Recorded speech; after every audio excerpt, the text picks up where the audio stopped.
We are live. It's Show Me the Money Club with Sergio and myself, Chris. We are live on YouTube right now. For everybody watching and listening, we have the audio podcast that you can listen to. Usually it's posted the day after, but we also have the live show if you want to participate in the live chat or even watch the chat after it's over. You're able to just search Show Me the Money Club pretty much on any platform, especially YouTube. You should be on there on the Rideshare Guy. Make sure you subscribe, following us, share, like, comment. We talk about everything within the gig economy, especially the big things that are happening, and a couple of other things, big news ticket items that we will. I'll throw in there. I'll sprinkle in. We didn't come up with it in the show notes, but this literally has just happened over the last couple of hours. So nothing to do with rideshare, but I guess you could tie it. I'll tie it in a little bit. So we got quite a bit going on. But first, we talk about algos all the time, right, Chris? Like algo this, algo that, right? Not that we know much about it, but we talk about it. So this is okay. So the last live, we're up to like close to 200 views, right? Which is great for a 2-hour episode, right? And then the one before, 14,000 views, right?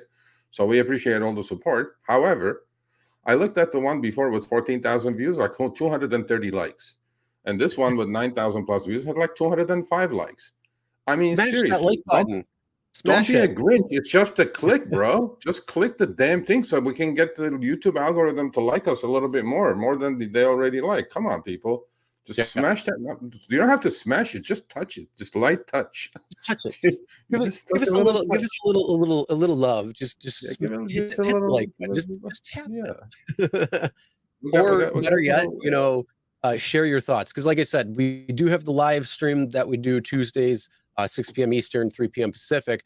But if you want to sound off in the comments, by all means, you're able to sound off in the comments. Andrew says I touched the like. I like that. There you go. Thank you, Andrew. Thank you. Okay, well, so you know what we should also do? I just realized this. Early bird catches the worm. How about we answer 2 questions in the early bird section? Okay, so first 2 questions Mike Kuykendall and David Ireland. Yeah, that's a long YouTube name, bro. Okay, hey guys, I got a notification today saying that Trip Radar is going to be active on all trips. It is active on all trips right now, buddy. In LA anyway, in California. So I don't know what city you're in, but you are in Orange County, I think, right? I remember from last time. So what do you think about that? Yeah, it's on all trips. It's going to go. If you're driving a certain speed, it doesn't show up, by the way. But if you're going like 10 miles an hour-ish or so, or if you're stationary, it'll bombard you with all the rejected trips in LA. Because as you guys know, we have our half-ass freedom as of last Thursday. Let me tell you something. Tax ETAs are going up. Trust me. Okay. It's like, and then a lot of drivers are emailing saying that, how come I'm getting all these requests from 11 minutes away? I go, yeah, because everybody else in the section of the city is rejecting the ride. So all the trips you guys are getting are like 10, 11, 12 minutes away. The next one. We got another question right here from Andrew. It says, how does everyone feel about the upfront prices so far being ripped off along trips? I like the cherry picking.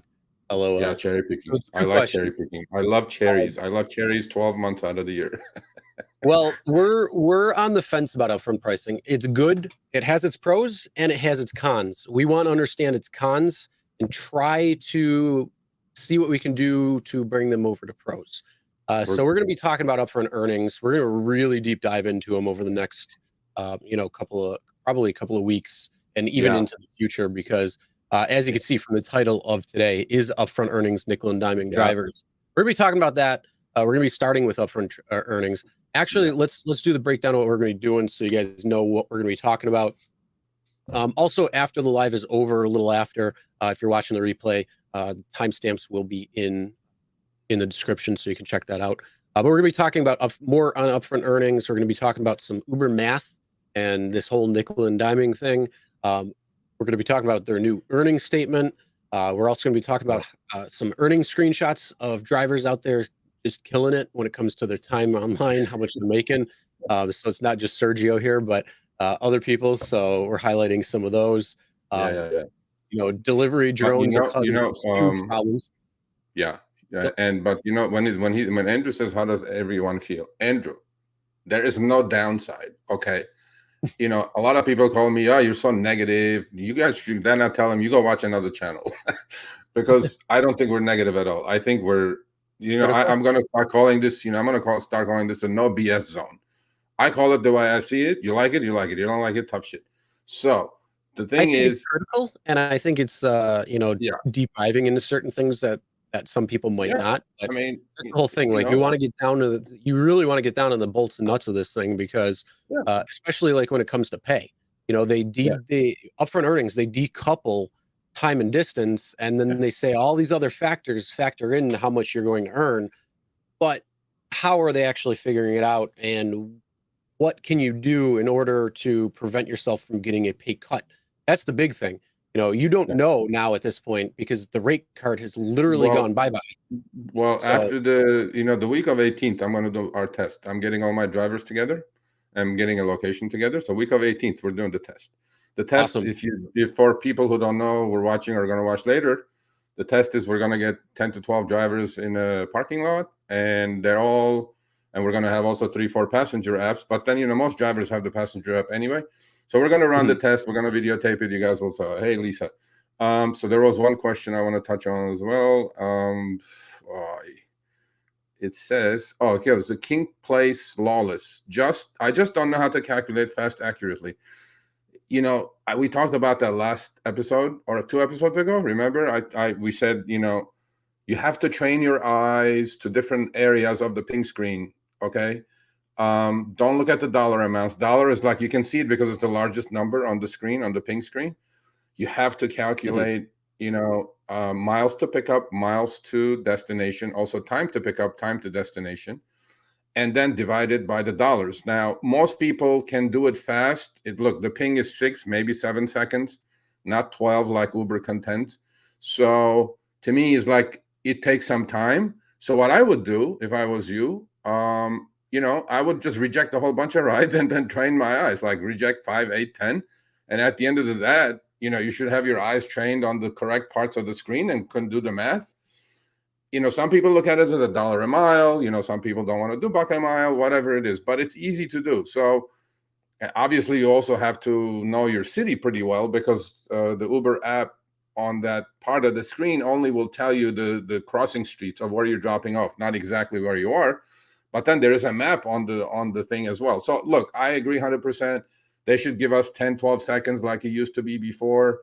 Just like Uber Eats is 30 seconds. I mean, what's the harm, right? Well, I know why they're doing it. They're doing it because they want you to panic and accept, push, accept, push, accept. Yep. But, you know, smart guys are not going to do it. Oh, I have a new word for A. I researched it. Do you know what it is? You're going to shit. Do you know what A is in? Do you know why A is in Latin? No. Formica. Really? Isn't that a rock? I am not kidding. I am not kidding. A rock? No, well, it's Formica because they emanate this gas, supposedly the A's do, and it comes from that. So it's Formica. So the Formica are going to accept pretty much everything that you guys see. That's for the people who I don't suggest doing that. Look, you know what? So to me, it's like, hey, so you have to train your eyes. So since you have all you can eat now, meaning you can decline all you want without any acceptance rate penalties, you know, take half an hour and decline 5, 8, 10 and train your eyes, and then you'll get trained within half an hour, and then you'll be on your way to making money. It's not ants, Michael Duva. It's Formica. Okay. We'll see if I remember that. But going on with the rest. How do you not remember Formica? Formica is like your grandmother's countertop in the kitchen was Formica. Oh, that's right. That's what. Yeah, it's some type of rock. It's like that flat sheet rock that you can get. A lot of gardens have that. But let's go over the rest of the topics real quick. Gas prices are skyrocketing. Even oh my God, who's in California? Going away. And then also we're going to highlight this week's side hustle. So stay tuned for all that. Again, we will after the show's over, we'll put in timestamps for everybody who's watching kind of the replay or even listening in on the podcast side of things. So yes. So do you remember what that company? That's too long, Mr. Gambit. Hold on a second. Last one. Sergio, remember Uber is a data company. Who said that? I never said that. Uber is I a think cab they're a company tech with an app. company. They're not a data company. And but I mean, they love data, as we had the professor on, Oh, they love big data. They love that stuff, right? And then not only they that, can how much info are they getting on your phone from other things like contacts, a where shit you've ton. been, what's going on, your emails, all this other stuff. Um, What else are they getting, and how are they able to pull that and then data pin that? And then not only that, what are the apps doing behind the curtain? So are they sharing information with Facebook? Or is Facebook sharing information with them? Twitter, same difference. Like all of these different data points, they can pull out and see what's going on. So yeah, it'll be interesting to see. yes, Sunshine Man, Jeff, you have a section today, my man, as I promised you. Check it out, Jeff. Google it. Say what's Latin for A, and then you'll see for Mike. Okay, so let's go. Come to Buffalo. I want to see that app. I don't have it. I have iPhone. So We're gonna do something with Gary's couple of apps. I think I'm gonna start using one next week. So I think it's really could be valuable. But I'm trying to set up a deal with him with RSG. So hopefully Harry will say yes. All right, there you go. all right. Well, anything more before we get going on our couple of topics? No. All right. Well, let's get going. Let's start off right with upfront earnings. This is the biggest thing that's going on in anywhere for the most part right now, because it's completely changing how drivers are getting paid, what you're seeing right up front, taking away acceptance rates so you don't have to have any issues if you just decline rides. There's a lot of greatness to it, and like I said, there's some badness, and we want to dive into what that badness is. But why don't you start with this then, with Okay. our upfront earnings? All right. So again, honestly, if anybody complains about seeing the destination up front, do not come to this channel. Go somewhere else. Because there is nothing to complain about seeing the destination up front. Okay. I mean, this is what we've been asking for as drivers for 12 years. Okay. Now, stop complaining. It's an amazing thing. Okay. It really is. So enjoy it while you can, because we have an over-under of 6 months on this thing that they're going to take it away. so let's go. This is episode Okay, 24, so that means 26 is 6 months. yeah, that's it. So a lot of emails. I've gotten a lot of emails from a lot of different cities, and they say they're calling BS on this subject of the upfront part. Okay, we've all had the experience, right? Passenger gets in the car, they put a stop in the trip. Can you stop here for a minute? Whatever. Okay. Or more importantly, they change the destination of the trip, right? And if it's a mile or two, I don't mind doing it. But if it gets into like 10, 15, 20 miles difference, I say, no, I can't do it. I have to pick up my son from school or whatever. So, but since in the old days, I wouldn't have said no, especially on the multiplier days, because I'm going to make 3x more on another 10 miles while you're in the car instead of putting somebody else in my car. So the point is that though, since the fares that we're getting with the upfront fares, there is no more miles and minutes, right? That we can calculate a trip before we even accept it. It's a take it or leave it kind of a situation, right? So what happens in these cases that a passenger extends the trip for a mile, 2, 3, 4, 10, whatever? How does the algo decide how much extra to pay that driver for the extra work that they did? Because there is no more miles and minutes, right? So according to Uber, it goes, earnings adjustments happen when you drive a lot more. Do you see the word lot, Chris? Lot? Mm-hmm. Define Do you a lot. see that? What Do you see is a that lot? keyword there? A lot more. Like, what is that? What is a lot more? Is it a mile? Is it 5? Are you gonna pay me? First 3 is on me, the freebie, and then the next is on you, or what's happening here? Because I know for a fact that is 500 feet or further. Yeah, That's well, for me, lot. for me, it's 500 feet. Yeah, but a lot more. What's a lot more? Or a lot less than estimated. I'm like, okay, we'll figure out what the lot is soon, because I'm getting, screenshots. It says you get an extra fee for waiting long time. Okay, we got that. I got that already. So does that mean the 3-minute rule is out? That if they add a stop and we wait more than 3 minutes, we can't take off? See, It's so vague. I mean, there's just no clear-cut, explanation here. It's just vague as usual. So I'm like, I don't know what a lot means, and I don't know what long time means. So I'm going to continue with the same rule. Number one, I said this in the last or the previous episode. Please, when the ping comes in, you don't know if the passenger that's getting in your car is going to change the destination. So take a screenshot. Take a screenshot of the ping coming in.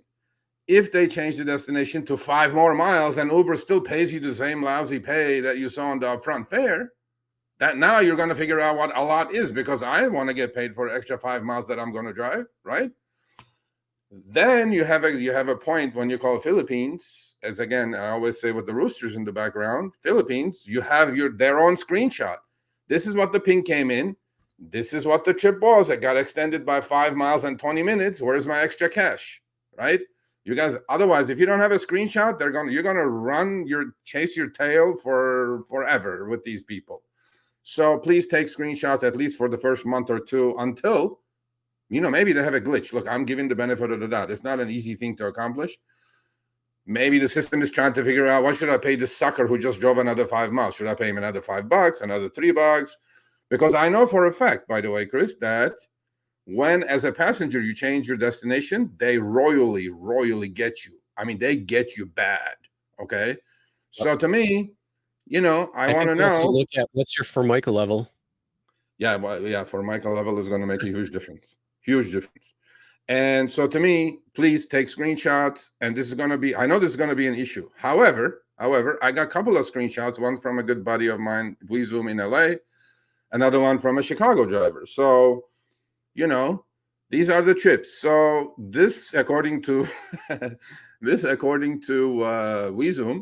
this girl was either drunk or high. Look at look at that map. She did not know where according to Uber, this is going to be fraud probably, because her initial pickup and drop off is literally within half a mile of each other, but then she forgot the destination. She put the wrong destination in, so that's why I have that big loop with a little rectangle at the end. Okay. So for those who are listening right now, we're going over a screenshot of the trip details, and one of the screenshots, if you look at a map, your pickup and drop off, this person could have walked between the difference, and the driving is like a number of blocks beyond.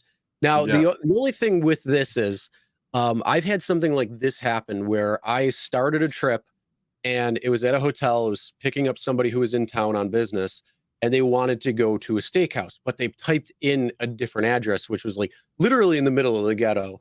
And you would have been looking at the person who it was, you're like, wait, whatever. I'm not going to wonder and then we were on the highway and I'm like, where are you trying to go right now? To double check with him. He's like, oh, I'm trying to go here. And I'm like, that's not, we'll put it in the app. Right. And it would have been literally down the street. He would have still needed a Uber or Lyft to go there because it's a little bit further, but that's exactly what had happened. So I don't know if something like this was similar where, they got to a certain point and then had to come back to a different location for whatever reason. Yeah. So, but on this trip, Uber did what they said they were going to do. This is in LA, the one on the left. Okay.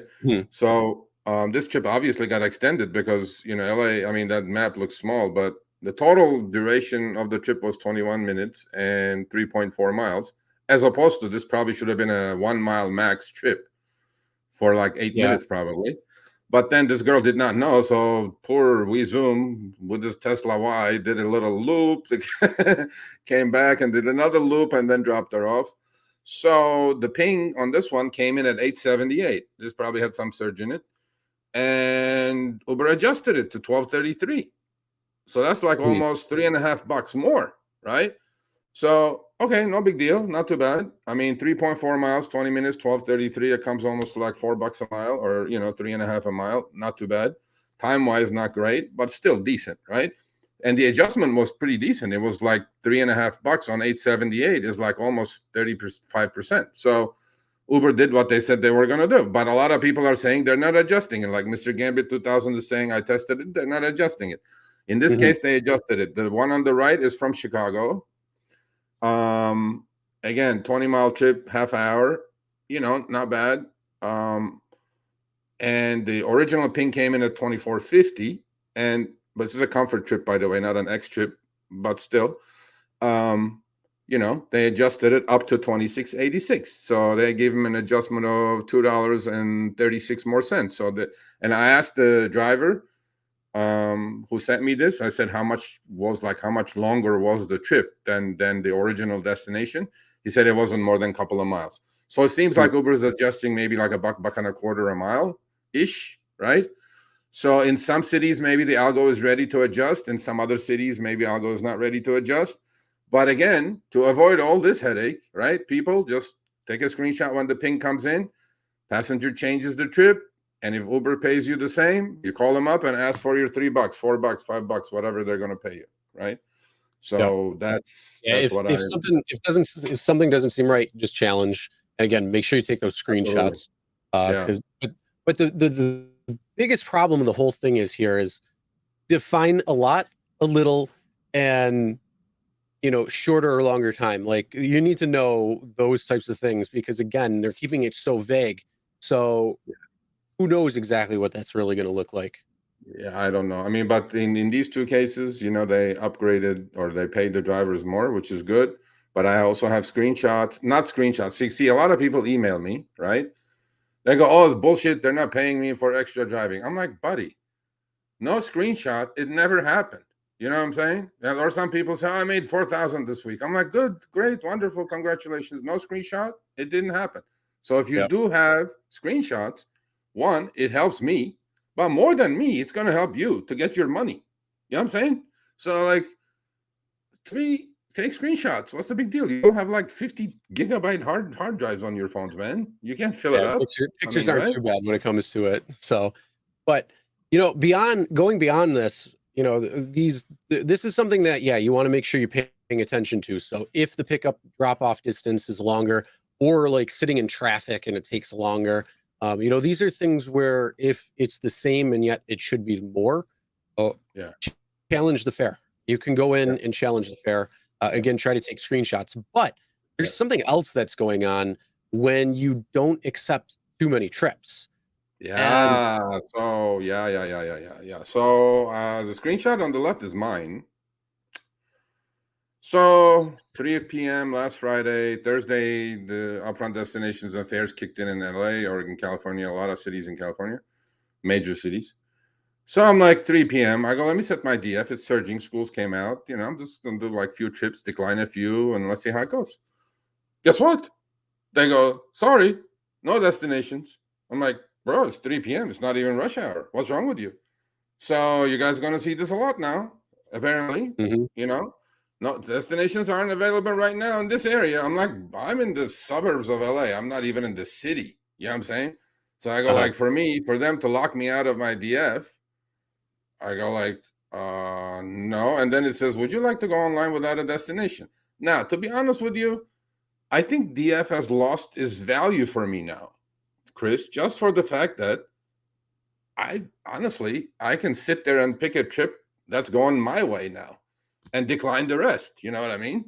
Well, I mean, to me, it's like DF in the old days was a very valuable tool for me. Now I think it's kind of losing its appeal, but still at certain times, you want to have your DF, right? And the one on the right is from another driver in Chicago.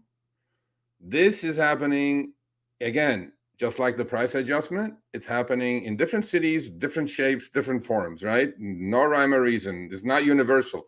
So Uber said they're going to extend destinations and fares, upfront fares, to nationwide by the end of the year, hopefully, to every city. But then they're treating every driver differently in every city. So I'm in LA, no DF for you, Serge. I'm like, okay.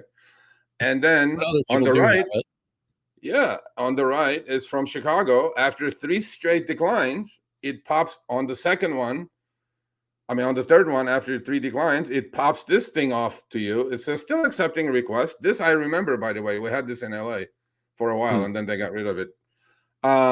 So it's giving you this warning that, look, you declined 3. Are you going to go online or stay online, or you want to go offline? I'm like, another nuisance. I go, bro, if you say no acceptance rate restrictions on declining trips, why am I even bothered with this thing? I don't know. So, but this is from Chicago. The left is from LA. Again, the algo, it seems like it's set up differently in different cities. Yeah. You know, But what they're I'm doing is hoping they you get their shit together, but we'll see what happens.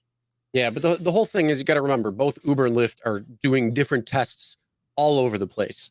So like I have Lyft's new destination filter of stay within the area. So you can choose the circumference of the area you want to stay in. You know, I think it's 5 miles to 30 miles. And you only get rides picked up and dropped off within that range. So it can be nice for that, but the thing is they're testing it in different areas. It's not rolled out. It's being tested. Same thing with this. You know, I remember there's certain rides like Lyft. Again, I'm very picky when it comes to Lyft, even more so than Uber, because I'm not driving, you know, beyond 8 minutes away because the chance of me being rerouted, which pisses me off royally, that is greatly reduced between that 8 minutes or higher.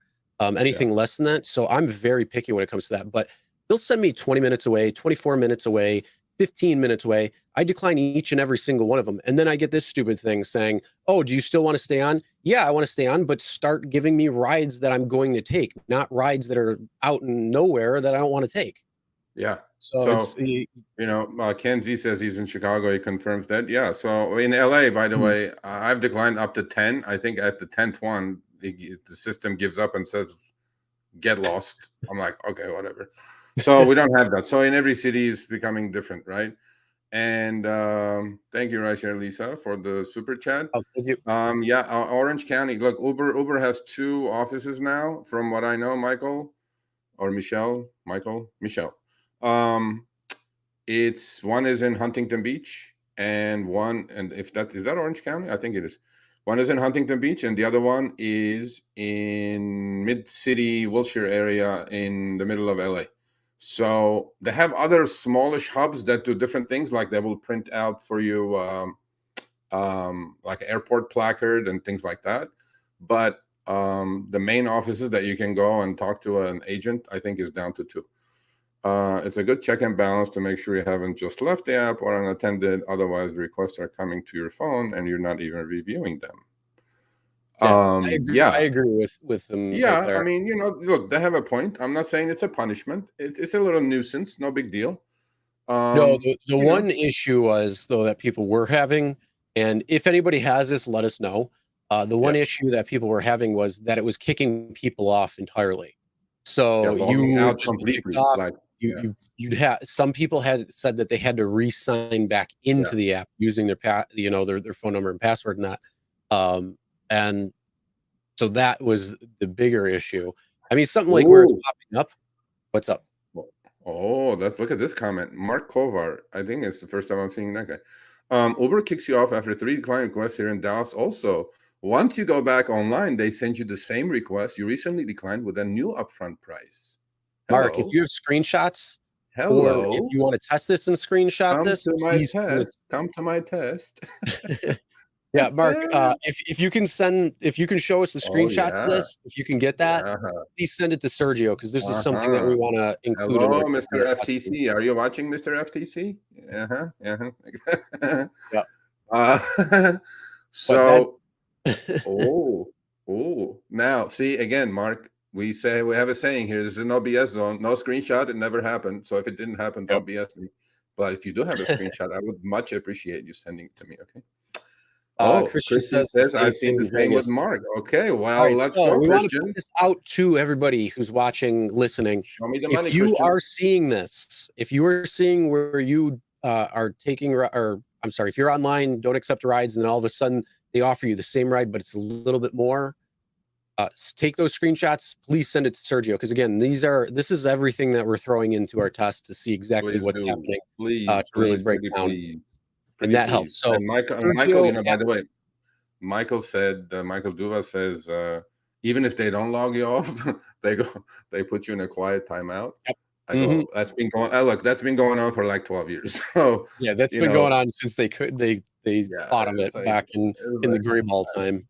And it's true because like I'll be in the middle of Santa Monica where there's like 7,000 trips every minute, and then I get no trips. I go like, Yeah. okay, I'm on the timeout. Might as well have a cup of coffee. It's like quiet timeout. Yeah. At that point, it's like, all right, let's take a little break, get up, walk around the car for a little bit. Yeah. You don't want to sit there for 8 hours doing nothing but sitting. You want to get up, move around for a quick minute. Hour, go talk to a couple other Uber drivers, whatever. It's like, what am I supposed to do? There's a lot of things there, so I don't know. I mean, you know what? But please, whoever said this happening, they're sending you the same trip with a different price. That's huge. Please send it to me. Yeah, screenshots, please. Even thing where it says they're doing with Uber Eats, Christian. If you guys have screenshots of this, Sergio at therideshareguy.com is Sergio's email. Please send them to him because again, we're compiling all this. Thank you, Michelle. Thank you, Michelle. Thank you. Thank you for the super chat. Hey man, we're trying to do two things here. I mean, we're not trying to be negative. Number one, for the longest time, I wrote on the blog for 4.5 years now. I'm asking everybody, please go read the blog. It's got such great information in it, especially for new drivers, or veterans, everybody. It's being neglected because of this YouTube thing or the TikTok thing or whatever people watch, because people don't have any attention span anymore. They have like 3 minutes of reading, man. It's okay. Just go read something. Yeah, but anyway. You know what? Here's the thing. This is this show is growing, and we tried it. We wanted to keep it to an hour, but we always go over. It's always like an hour and a half. Hours sometimes, and people are still coming by. So we appreciate that. I get it. See, okay. Speechless says in Houston they sent 4, then offline me. See, every city is different. Typical Uber style. There's no, what Uber says, right? Consistency. But you know what? I can't be upset with Upfront destination. I mean, I just can't be. I can't say anything negative about it. So not until we have the. Michelle, are you the one in Northridge? Are you the driver in Northridge that you're gonna be part of my test, right? I think that's you. I think it's you. But anyway, so yeah. Hey Tony from down under Australia. Holy crap. No, that acceptance rate is way too high if you have Upfront destination, buddy. You got to be down into the 30s by now. 40s maybe. Otherwise you're Formica. That is one thing that that's their rules in Australia. That's not, I mean, this is in the US. Australia could be completely different. They may never bring upfront fares there, unfortunately, but being able to see the pickup and drop off is a huge thing because you know exactly where you're going, and you can definitely test. It's gold. The nice thing is you can plan out better. So if you have again, part of the 3 Ps, planning is one of them. So if you can plan on the fly during the entirety that you're on your shift, that's going to be huge because, let's say you're driving around and some event is ending at a particular time and you're like, well, I want to stay around here because I know Surge is going to be, popping off real soon because parking is horrible. Not many people are bringing their own cars. This is going to be a great time to go for Uber or Lyft. So something like that is going to help because you're going to know those rides beforehand. Is it going to take me closer to that? Is it going to take me around there? Or is it going to take me way out in the middle of nowhere? It's definitely a lot better. Well, you said the 3 Ps. 3 Ps apply. The ride you're on is inconsequential. Where that ride is taking you is the more meaningful part of that. Yeah, that's what I mean. So, and then the ride checkers. You don't play checkers. Yeah, don't play checkers. Play chess. Think 2 moves ahead, 3 moves ahead. Where that trip is going to drop you off and what's around you there, so you can take advantage of that. Okay. Lyft doesn't have it because they're idiots, but that's okay. Well, Lyft is coming too, though. I'm not going to pound Lyft. Kevin, Lyft is testing it in certain markets. They're going to be, as far as I know, they're going to be rolling it out soon. I don't know if they're going to roll it out market by market, kind of like how Uber is, or if they're just going to one day say, hey, you're getting upfront pay now at this point. So that's kind of that. It's only in certain markets, but again, they are going to bring it to probably most markets, if not all of them in the US. Yeah. Okay. Yeah, you guys need to send me screenshots. All right, let's talk about the big thing though. Let's talk about this nickel and diming, what that means. Talk about Uber math. Let's talk about Uber math. Yeah, let's talk about some math. So for those who don't like math, this is going to be real simple, real easy. But the whole thing is, when it comes down to it, is upfront earnings, and they can nickel and dime drivers. But what is that actually going to turn into when it comes to the money? So let's do a quick math lesson. Yeah, let's do Uber. Let's do a quick. Here's math classes on Math 101. So okay, personally speaking, okay, way before this, 2 months ago, we did an episode and I talked about it. I said this is going to be boiling the frog slowly. This is a fair cut, but it's an unnoticeable fair cut to the most drivers. 10 cents, 15 cents, 20 cents. Sometimes in your favor by a nickel, a dime. That's why I call it nickel and dime and Uber upfront fares math. So let's okay. I mean, you guys will get blown away with these numbers, but here it goes. Hold on. Okay. Jim over on Facebook is watching. He's saying comments aren't showing up in the chat roll. Jim, that's we're on Facebook and also on YouTube.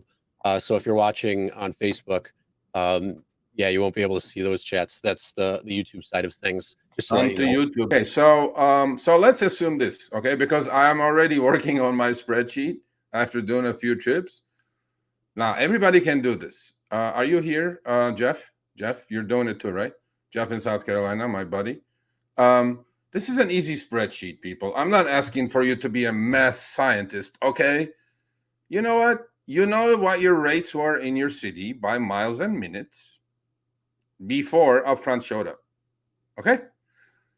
And when you finish a trip, it tells you, because we're not getting paid on period 2, which is going to picking up the passenger, right? Always, and it's still the same, okay? Upfront fares is not figuring that part of it anyway. Upfront fares is just figuring out, from pickup to drop off. Well, that mileage is there and the duration is there. So if you know, well, hopefully I mean, I know, mine was 60-21, 60 cents a mile, 21 cents a minute in LA. No surge, no quest, nothing, right? So all you can do is you can do like 100 trips, let's say, and put all your trips on the left side of the spreadsheet.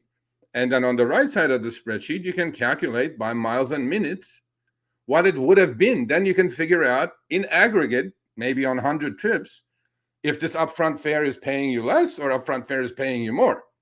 Well, from what Uber said to us and everybody else, it's revenue neutral for the driver. There's a rebalancing. Short trips may pay you more. Longer trips are definitely going to pay you less. Mm-hmm. Definitely. So put all 100 or 200 or 500. I prefer the bigger the data, the better. So you can smooth it out a little bit. So put them on one side of the spreadsheet with upfront. Put them on one side of the spreadsheet with miles and minutes that you used to have. Exclude your tips. Exclude the quest. Exclude the boost. Exclude the surge. Apples to apples. 100 trips, 200 trips. With upfront, you made $500. With miles and minutes, you would have made $550. Well, guess what? Where is that $50 going? Because that 50 probably was a nickel on one trip, a dime on another trip, on a nickel on another trip, right? So here's my math. Let's assume, without us feeling it even, the pinch of it, Uber takes an extra dime for each trip that they do. Last quarter, which was their second fiscal quarter, Uber did 1.87 billion trips. If they just took a dime off the top on every trip. Now, we're not talking, by the way, the 50% take, 60% take. This is simple math. Just a dime. Paid the drivers a dime less and took the dime and put them in their own pocket. That would equal $187 million per quarter. There are 4 quarters a year. That's $750 million on their bottom line. Now, imagine what those numbers would look like if this was $1 or if it was 50 cents. But I just want the dime. It's an easy thing to figure out. That's why I'm not a stock analyst. Don't take this as financial advice. I am long Uber. I own Uber. I think they're going to make money hand over fist with the system that they're running. This is only a dime, Chris. Mm-hmm. Imagine if it was a quarter.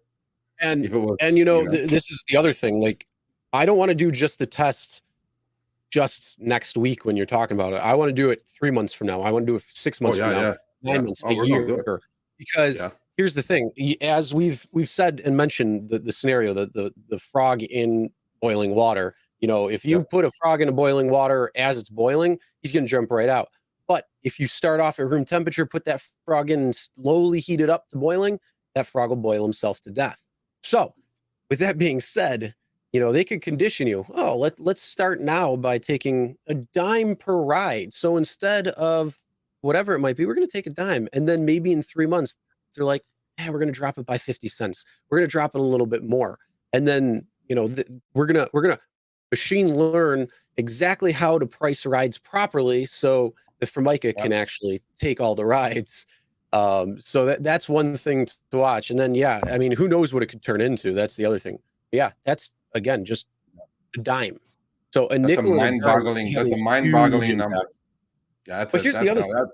If anybody owns Twitter stock, you should. Who knows? Maybe transition your Twitter stock after Elon buys it, which just agreed to. So it's moving forward. Elon, he's going to take it private. Remains to be seen. So with that being said, maybe he's transition it to some Uber stock or something. Again, not financial advisor. Do your own research, but. No. I you know what? I'm not giving financial advice, but I do consult with 2 Wall Street firms, and this is exactly what I've told them before the reports. I can tell you guys now because the reports are out there. Hey, Levi, what's up? Levi was on one of our town halls. Yes, you did, Levi. That wasn't 2 months ago. It was more than 2 months ago. But so this is Uber meth. How do you guys like it? A dime, just a dime. You won't even feel it, and it was like, oh. And you know what? Who said this, by the way? Who I have to give credit? The ex-CFO of Uber. Before he got, fired, he said this: we don't want to make tons of money on each trip, which they are. I mean, don't get me wrong. So this is, by the way, this dime, people understand. They're not just making a dime. This is a dime on top of their 40-50% take. That's the difference we're talking about. Just a dime. What it would make, it'll bring in $750 million in the bottom line. Nobody will feel it, and that's how they're going to do it. Slowly. That a dime for 3 months, 15 cents for the next 3 months, 20 cents for the next 3 months, and pretty soon Uber will be like a $200 stock. So there you go. Not only that. Here's the thing. First off, think about it this way. Like, I think what was it, last week or 2 weeks ago? We talked about how Uber and Lyft are raising prices on riders. Yes, but they are. They're not raising what they're paying drivers necessarily. So, as one goes over the other, you're going to have a greater take rate of what they're taking. So, these again are things that this is why we want to test out upfront earnings. These are some of the cons that we want to bring to light. But the thing is, it's machine. I say this all the time. It's machine learning. So for Micah, you need to stop accepting every ride because they said. Both DK and Jay-Z with Harry's interviews both said that they want drivers to accept 100% of everything offered because that means they're pricing rides correct. They are not pricing rides correct because I know many drivers who would accept everything who are now cherry picking a lot more. So their acceptance rate, let's say, is 90% or higher before upfront earnings came to the market. Now maybe it's 70% or less. So drivers are saying, hey, this isn't worth it for me to take. I'm not taking it. And so this is where the algorithm, which if you want to know a quick thing of algorithm, you put input in, it does its thing, and it gives you output. So the whole thing is we have to design the inputs the way we want to. So that means if a ride isn't worth it, if it's not priced right, do not accept it because that's going to have to tell Uber and its machine learning algorithms, this isn't worth it. We're going to have to change the rate for that particular ride. So instead of everybody accepting everything, the algorithm will say, oh, well, everyone's accepting this. Let's lower what the driver is going to get offered. Let's lower it even more until we hit the equilibrium point. So again, this is where we can give ourselves a technical pay raise by feeding the information that we want the algorithm to learn by saying, hey, this ride is not worth it for us to take. I'm not accepting it. Yep, I agree with Chris 100%. Mr. Gambit, you're in LA. It looks like you're going to be part of our test, I'm hoping. So email me, sergio@therideshareguy.com. So yeah, here's Uber math. I think Uber is going to do fine. Lyft, I don't know. I don't care. DoorDash, Outage. I'm not sure what's going to happen. But anyway, this is about Uber and a dime, nickel a dime. That's why the title of the live stream today was, are we getting nickel and dime? We are, most likely. But then, hey man, in exchange, look, would I give a dime of each one of my trips to see Upfront destination? Heck yeah. There you go. You know what I'm saying? Well, I would especially if I buy the stock price today and then it shoots up in a few years. Yeah, stock is definitely outperforming. By the way, market's in the shithole and stock is hanging in there. So I'm telling you guys, I think it's pretty good. There was one comment I was going to touch on, but it just went away. It's okay. Well, I'll remember it. Oh yeah, I remember it. It said on cities who don't have upfront pricing, you can lose your diamond status because he said you guys are recommending people reject right and left, right? I'm not saying it for those cities. If you want to be Formica, even in those cities, be Formica. I don't care. But if you do have upfront, please don't be Formica. There you go. Well, no, what I'm saying is if the ride is like, you are running a business, you want to make money. You are not running a charity. If you have a ride that's 25 minutes away and they're going to offer you $6 and it's 3 miles down the street after you pick them up, is that ride going to be worth it for you? The answer is no, it's not. So you're going to burn more in gas alone just to get there. So it's not about saying I'm not going to accept this every ride. No, I'm saying accept the rides that are worth it for you. Accept the rides that are you accept. But the rides that they offer you that are not acceptable, the rides that are bullshit, do not accept those, because it's going to teach the algorithm, look, you can't get away with lowering it to a certain bar. Like the big thing with California too, when they put AB5 before Prop 22 came in, they had set your own rates. You could put a multiplier to whatever rate you wanted. 1x was exactly what Uber would have charged, all the way up to 5x. So if you wanted to ride 2x, 3x, you'd be running 2x, 3x surge pretty much all the time. But they also said, well, we're going to scale it back. So if you want to run 0.08 or 0.8x, 0.7x, you could do that too. So you were undercharging, but the thing is, you're also losing out on money there. So it's about playing it smart. You're not a charity. You're a business. You're in it to make money. It's not public service. Charity, there's plenty of places that you can go to donate your time. Yep, it's not public service. If you're doing it for public service, go do some volunteer work at the YMCA or something. I don't know. We're trying to make the most amount of money in the least amount of time. You know what I'm saying? And here's the other fact of the matter. Like that will affect you, because Uber is going to have a machine learned algorithm based on not only you, but the people around you. But for you particularly, they're going to say, oh, we're just going to continue lowballing them and give them lowball offers. But if you do cherry pick, you might see those lowball offers less and less. Again, we don't know yet because we haven't tested. We want to test this. This is all stuff that we're going to be running behind the scenes soon to figure it really out, so we can get the true nuts and bolts of it. But that comes down to also, if you're accepting rides that are subpar, it can affect the drivers around you too. So it might not just be for you, but it might be the drivers around you too. Yeah. Okay. So we're gonna Jim. Okay, you can take that one. Jim says, "What's for Micah?" Okay, I'm like, okay, that is the Latin word for ant, which Sergio has kind of been barred from saying by himself. I have barred myself from saying and and then there was one other one. Oh, you're stealing my stuff, Steven. I wrote about whack-a-mole. I wrote about that 2-3 months ago on the blog about Trip Radar. We have that already, Steven. It's called Trip Radar, my man. That's whack-a-mole right there. It goes where you mash the screen and take what you hit.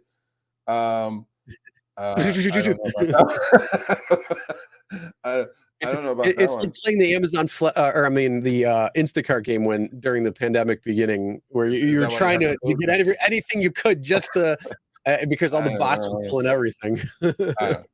Anyway, those are great ideas though. But yeah, so Jim, I hope you're not for Micah. and if you were for Micah, I highly recommend, if you have upfront prices and destination, become a sweet cherry picker. Cherries are sweet. You know the saying, the cherry on the top. That's right. Yeah. Okay. So what's next? I mean, you want to be that cherry picker because you're getting the sweet stuff at that point. But all right, let's move on to our next. Hold on 1 second. Hold on 1 second. L. Scott Larock says, why doesn't Uber show rides with stops info? Actually, it does. The ping comes in with a black box. Pay attention to the ping. It only lasts 6 seconds. Actually, Uber does show that, but you have to pay attention to the way the ping is coming, and it's on the bottom lower half of the screen. It will have a black box, and that means there's a stop involved in that trip. Okay. Oh, actually, thank you for reminding me. There's something that I just came across a screenshot. This could be huge when it comes to cherry picking rides too. It's something that Uber's adding in. Stay tuned for that. If you're not subscribed to our YouTube channel, make sure you do, because the video is going to be coming out on it very soon. That's all I'm going to say about that. But this is something that could be really good and really helpful when you get that ping request coming in. Just to let you guys know. I don't even know this, so this is on him. I don't know. You don't know that yet. I do. It's something I came across literally probably about 10 minutes before the show started. Yeah. So Matt, I probably did respond to you in an email. I always respond to my emails, and I probably sent you my phone number. If you're in LA, definitely I'll use you, because I was doing this test nationwide and trying to find drivers in different cities who had Upfront, but they gave us a gift and gave me upfront destinations and fares as of last Thursday. So I'm going to do it in LA first. And then once you guys watch that video, whoever is interested, they can do it in their own city, duplicate the same damn thing in their own city. And then you'll have a template. You know what I mean? Then you have like the way it's going to work, right? So, and then anybody in the Buffalo, hold on. Anybody in the Buffalo area, Western New York, if you're Rochester, if you want to come by around here, obviously you got to be within the state, because it's just the way Uber operates. You can't drive in New York if you're not from New York. If you're in the New York area and you want to, hit me up. We can try to do that too. And then also, if I'm traveling or something, then we'll try to, if it's available in your market. Because again, we will do it from the passenger side and from the driver side, just to let you guys know. Okay, so Lori Culp says, I have a screenshot of a round trip on the ping screen, initial ping screen. Okay, not after the trip has ended. On the initial ping screen, the ping comes in with a little black box right in the middle of the screen, lower middle half of the screen. Look, you have 7 seconds to figure it out, but I have learned that that's in California or in LA especially. That's what it is. Oh, guess who's in the house? Gabe, don't go anywhere. We're gonna talk about your ridiculous week in a second. Mr. Evie. All right, what's going on? What are we doing now? All right, well, let's get to the new earnings screen. Oh my God, yeah. I have had so many emails with this thing. Oh, now I can't see the receipt. Oh, I don't know how much is Uber taking. Oh, what's going on? I'm like, okay, for everybody who okay, Uber with upfront prices and destinations went to something much more transparent much more transparent when it comes to your earnings and their take rate, according to Uber. It makes my head hurt when I say transparent. Uber and transparency are not in the same sentence. Let's be real. No, they're just not in the same zip code. So what they did was, before, when you finish the trip, you can right away go to the app and see what the passenger paid and figure out your percentage and be pissed off and turn your app off and go to Lyft or go to DoorDash or go do something else. You know what I'm saying? So now so to Uber's defense, by the way, not that they need any defending, Lyft has been doing this for 2 years and nobody talks about it, because Lyft is the little tree. Nobody cares about it. But it's a little tree that doesn't get enough Uber sun. Yeah, that tree that doesn't get enough sun. So Uber, though, just went to this.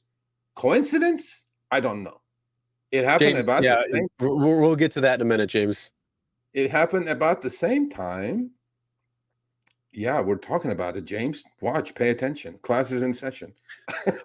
So he's 3 steps ahead. He's 3 steps ahead because he's planning. He's planning. He's not playing chess. There you go. I like it. I like it. So anyway, Uber changed the statement. I'm going to do an article with details, but here's the details. So now you cannot see the details of the trip. Now we'll just say fare on your receipt. In order to chase the take rate, if you guys are interested, I mean, what is more popular subject than take rates these days, right? So you have to log in to the Uber website, believe it or not. And then you will be seeing your earnings, just like on the third screenshot on the left. For people who are listening on the podcast, I know you guys cannot see it. It's going to do a breakdown of your earnings. It'll say fare, cancellation rate, surge, temporary fuel surcharge, which we're going to talk about that in a minute about good old Lyft again. And then wait time at pickup. Then you have your promotions, Boost, Quest, whatever you had for that week. Then you had your tips. You add all those columns up and you will have your earnings. It says your earnings, $700 in this case. Okay. So there is this part of the website that you look at, and this goes week to week, just like the app used to be, right? You're going to see aggregate totals as opposed to, by the way, Chris, they took away the individual trips. Did you know that? You cannot look at receipts at all now. Not even in the back end? Not even in the back end. You're going to see it? Yeah, no receipts whatsoever, but you're going to see it. I put in a screenshot. You'll see it. So that's your earnings part. Pretty self-explanatory, right? Fares, cancellation, surge, whatever. It breaks it down perfectly for you guys. What are you guys anyway, so it gives you the earnings. So the next screenshot, it will say, okay, here it comes. Boom. Now on this one, building on the left screenshot for people who are listening and who can see it, and if you're on your phones, it's kind of small, but that's all best I could do. It says weekly Uber service fee summary. It says this statement shows the total amount Uber service fees left. Service fee meaning basically they're saying that how much money they're making, actually, their take rate, actually. I call it bullshit on that. Anyway, so it says the total customer payments. So the first line item is customer payments. That means total amount of your customers paid in aggregate, not ride by ride, although they do break it down on the right-hand side, of the screenshot, the other one, but we'll get to that in a minute. Now, this customer payments, in this case, in this driver's case, which is me, was $918.57. Okay. Now you take away from that the third-party fees, like airport drop-off fees, LAX charges $4, tolls, right? If you do have tolls. Now the new item for this list, which they did not put on any of the receipts before, it says commercial auto insurance. With an asterisk. If you did 50 trips or 80 trips this week, Uber paid or took out of what the customers, Uber did not pay. They took out from what the customer's actually paying for your insurance to be in your car. It is true, you have a commercial policy on period 3, which is phase 3, which is after pickup all the way to drop off with $1 million liability and a $2,500 deductible on comp and collision. The Uber paid $172.45 for just this week alone in insurance, after collecting that $172.45 premium from the passengers for you, okay? Then they deduct your earnings, which was explained on the previous page, which was $705. So Uber says, out of $918.57 they collected, they only made $29.36. Where is the 50%, people? It's not there, right? Now, however, if you don't believe Uber is paying $172.45 for your insurance, or passengers are, that's a different story. But this is the new breakdown. This is the new statement. I think it's pretty decent, honestly, because we made a video, popular video. We talked about it. DK on the interview said, well, we prefer just to make 20% because our insurance premiums have gone through the roof, blah, blah, blah, blah, blah, blah. Well, here it is. Now they're breaking it down, $170.40. Well, now let's go back to our Uber math. where you get the nickel and dime pack. And then just imagine that 29.36 becomes 29.41, 30.07. Yeah, I mean, I think it's pretty clear. So there is no more individual trips. And the last page of the statement, it goes into individual trips, right? It goes your earnings, right? Whatever you made, which is clear, right? Everybody understand that. And and then it keeps a balance. So even if you click on those individual trips, Chris, it doesn't give you the passenger what the passenger paid. Yeah, I gotta check this because they said that the check individual fare was supposed to still be accessible in your on the website, not on the app, on the website. I'll log into the app to double check this. By the way, I in fact went yesterday and checked it on Uber Eats. By the way, because we don't have Uber Eats drivers. Hello, Uber Eats and DoorDash and all those people. You guys don't even have commercial insurance. By the way, you guys figured that out, right? When you're doing deliveries. So on my last week's, which I did a few deliveries, there was none of this breakdown, by the way. It was just fares, tips, and there was nothing else. That was it. There was no breakdown like this. This is with for rideshare. This is how the screen is going to look. If you're only doing deliveries, you're not even going to get this. You're just going to get two blank numbers, which is your fares, your tips, your totals. And there is no what aggregate of passenger paid, by the way, either on deliveries, believe it or not. It's like a total blank screen. So I'm like, okay, obviously that's more transparency, isn't it? I mean, it's super transparent. It's more in certain circumstances and less in others.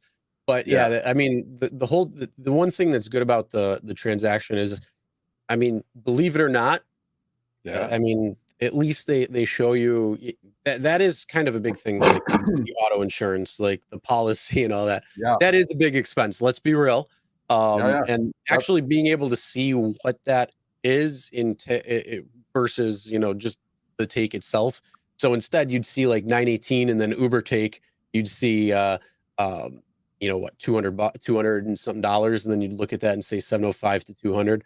That's not the best, but, I don't know. I mean, look, the reason, by the way, the reason Uber did not make money on this driver because he probably had a high promotion, right?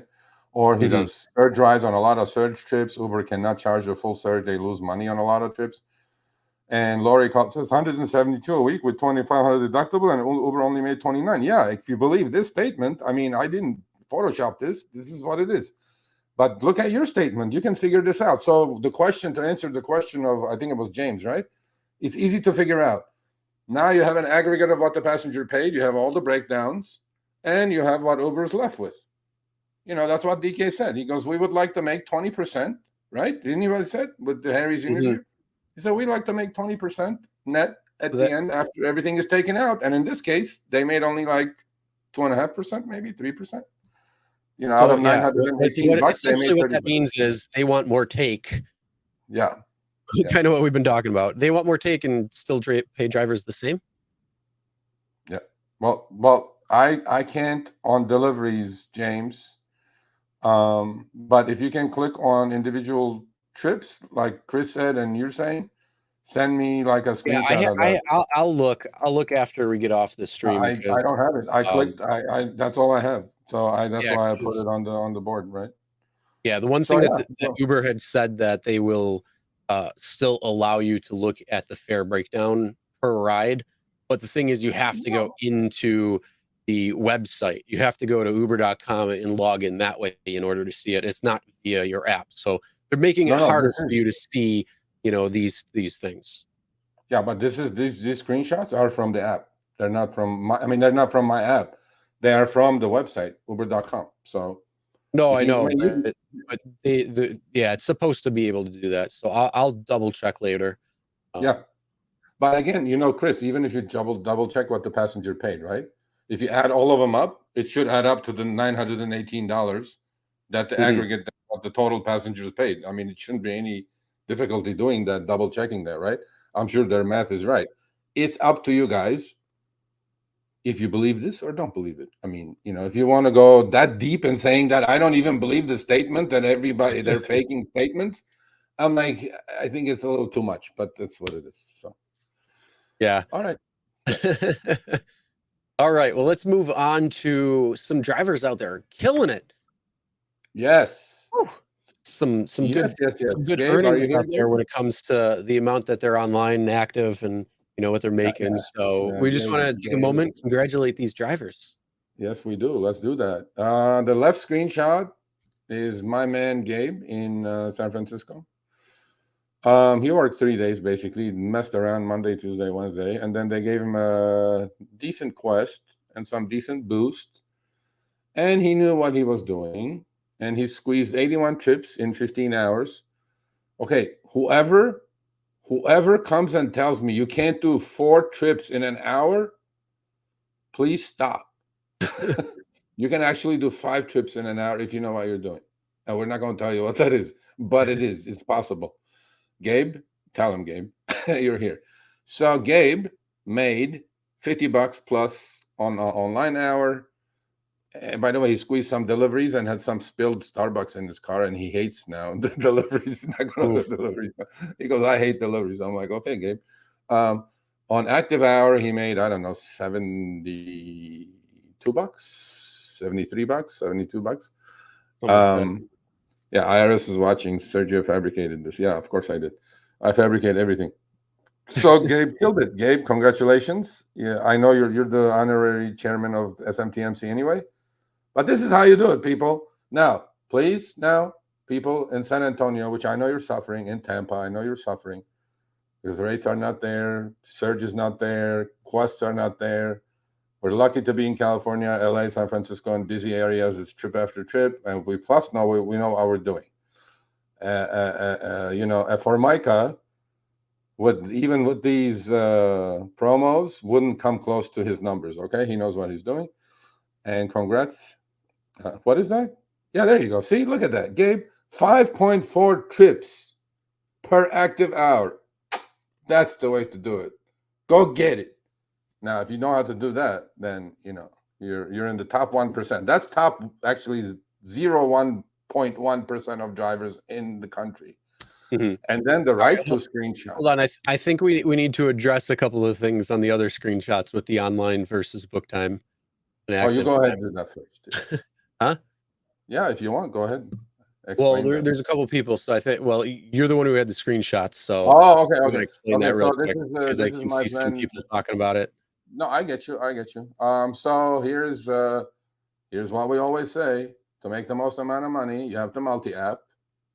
Okay, we said that I don't know for how many years. Here you go. He had both apps on for 55 to 60 hours. He cherry-picked the shit out of it. Now, the car he drives, I have an article on him on the blog. Please go read it. What his strategy is. Everything is detailed in there with all his screenshots starting in January for 6 months. This is just last week. So he does Lyft Lux in his Tesla Model Y, and he does regular Uber X. And he had a massive quest this weekend, as you guys can see. And he squeezed in 116 trips in 26 active hours. That's about 5 an hour. Okay, he did the same thing Gabe did in San Francisco, except in LA. He made 1750-ish on Uber, 1,000 only on Lyft Lux on Lyft. The reason the online time versus book time is so vastly different is because he had both apps on and driving around and picking and choosing and what he wanted to do. And that's why there's a discrepancy. So either way you look at it, 55 hours, let's say, on both apps online at the same time, $2,700. That's $50 an hour, and 15 plus 26 hours, 41 hours book time on $2,700. That's $65 an hour. So that's how you do it. Now, let this be not a guide, or let's have this pump you guys up. This is doable. Obviously, the variability in this is what Uber promotions are, what Boost is, what kind of surge there is in your city. Please no hate mail to me saying that you idiot, you're in LA, you're in San Francisco, you're in this, you're in that.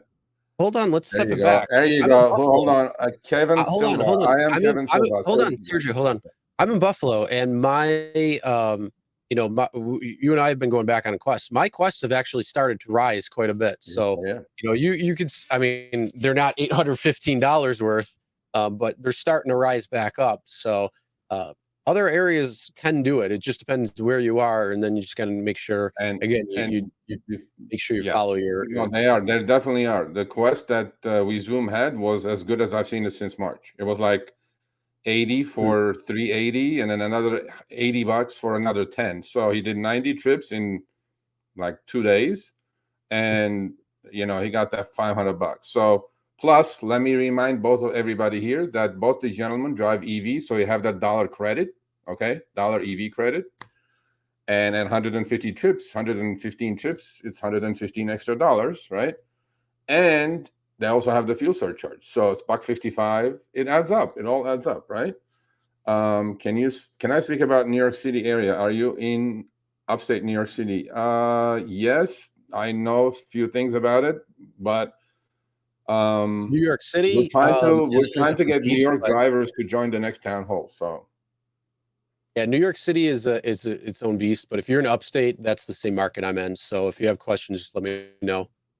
yeah, Chris is in upstate New York, so you can ask him your question. Chris, I give your email now. Chris at the right 175. guy. That was the same. David just said that he had a 175 Quest for 70 in upstate New York, which was the same. Now it's 190. I think it was 190 for the week. And then I think they just come out with the new one for the weekend. I am Today. Kevin. Oh, okay, I am Kevin Silva. I guess you're in LA. You may join us for our test coming up in a couple of weeks. Sergio, at USC College, there's a ton of really, absolutely there is. If you know what you're doing at USC, especially on Lyft, because Lyft is the chosen rideshare company for USC. All the USC drunk sorority girls and boys and fraternity boys get free trips. So if you know what you're doing, and if you got some sort of, if you got some sort of incentive from Lyft, you know, you can go knock out a whole bunch of short trips at SC, and it's pretty good. There you go. 305 for 60. You know, quests are going up, people. I don't know. You know, time to hit the streets. That's $5 a ride. Now, before we move on to our next topic, you know, Facebook quietly announced that they are going to be laying off up to 12,000 employees. Basically, they're saying underperforming employees, but you know, we all know it's the Financial Times. I wonder if DK over there is salivating, saying, "Who all these people are being laid off? That means they're going to become driving for Uber now." And we'll see what happens. Because right now they're currently all Uber riders, and now they're going to become Uber drivers. So you know, I hate to break it to you, DK, but there's going to be a couple issues there. If you lose, sure, you might have a great supply, but if you don't have the demand for the rides and the rides coming in, you ain't going to be making any money. Well, Uber froze hiring, right? They said they were not going to hire. So all those laid off, I'm sure they're all coders and shit. They're not going to go apply to Uber because Uber says. Oh, no, I'm not talking about Uber hiring. I'm talking about becoming drivers. Oh, driver. Oh, no, come on. From Facebook writing code to becoming a driver is like too big of a leap, man.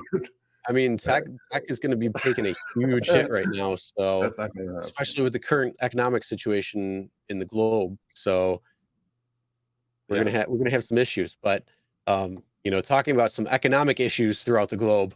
Oh yeah, this is my neighborhood, and it's gone up higher now. I did a short on the. I mean, bro, I pay. I think I'm gonna pay $7. I have to take my son to soccer games, 2 of them this weekend, 50 miles each away. I'm dreading the idea. It's already. I already saw today over $7 a gallon. Wow. I'm like, holy crap, bro. I mean, seriously, man. This is the wildest thing because I'm not sure what's going on in California, but you can see right there.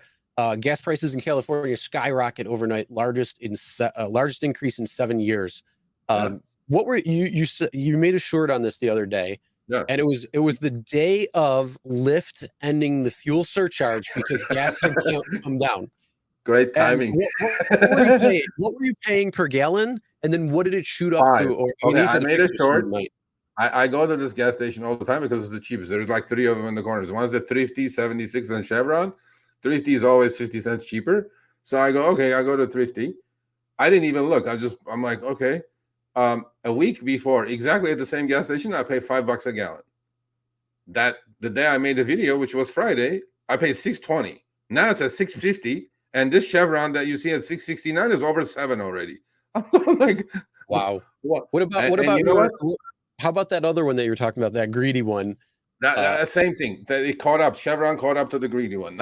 so Wow. I'm like, bro, $7 a gallon in like a week and a half. It's gone up $2. $2, not 20 cents. Here's the thing. But the biggest thing is the day before, Lyft ended the fuel surcharge on the rides. And then all of a sudden it shoots up. Do you think somebody are they going to bring it back? Yeah. That goes how connected these people are, Chris. I'm sure there is a Lyft analyst who's in charge of this economics and gasoline and expenses and stuff like that. It goes, let's get rid of the 55 cents. And right on it. I'm like, wow. Well, here gas has not really moved at all, which I'm okay about. It's around here. You're okay about it. 359. Well, it's 359. Okay about 385.